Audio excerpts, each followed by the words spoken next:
The Senate Committee on Judiciary, Human Rights and Legal Matters has held a public hearing on the controversial anti-social media bill.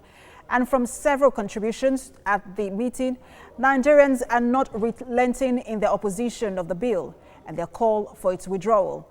Supporters of the bill believe its controversial clauses should be amended, but it should not be thrown out in its entirety.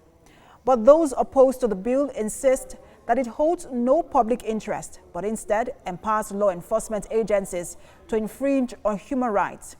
National Coordinator Media and Information Literacy for UNESCO, Suraj joins me now to speak more about this. Good to have you join us, Suraj, at this hour. Thank you so much. Let's start by looking at those who spoke at the public hearing yesterday. Over 60 individuals represented various organizations spoke yesterday. And what do you make of the fact that out of that over 60 persons, only 3 persons were in support of this bill?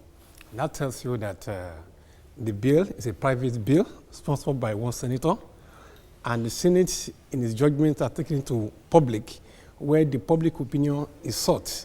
And what we are seeing is that the public interest, which is the core fundamental ingredient of democracy, is seen that that bill has no life, and that bill should be dropped in its entirety.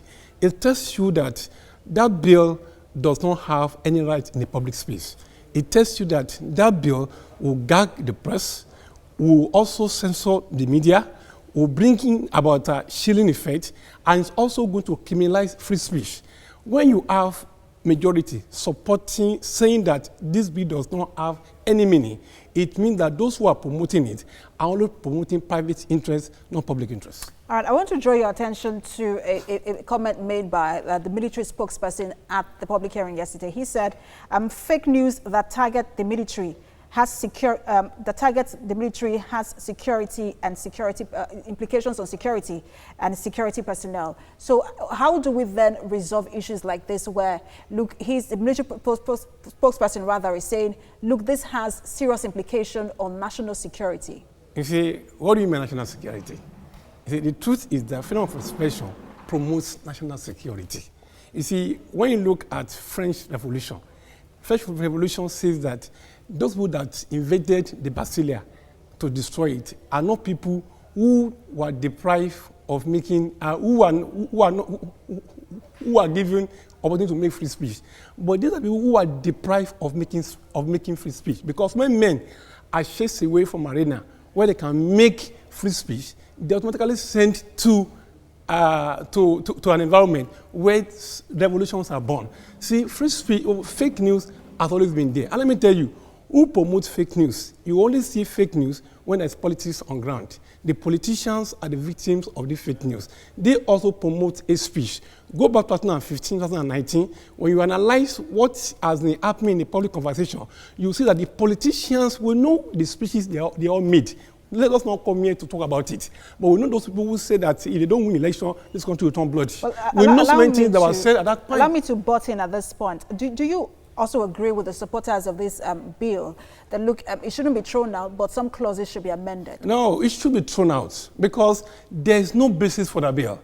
The basis give power to police to do what? To determine what is fake and what is, and what is real. The bill criminalizes, free speech. And let me tell you, Nigeria has already laws that can guide against all these things. We have penal code. We have cyber act for 2015. And in all those things that have been stated, what happened to those who promote fake news and hate speech? So what I want to say is that is a duplication of efforts. It's somebody that was looking for relevance, and it's a way of making noise and becoming that you are so important. For all goods and deeds, that news, that bill does not have any relevance. And I will say something. We have said it, education, not regulation, is the key to curtail hate speech and fake news.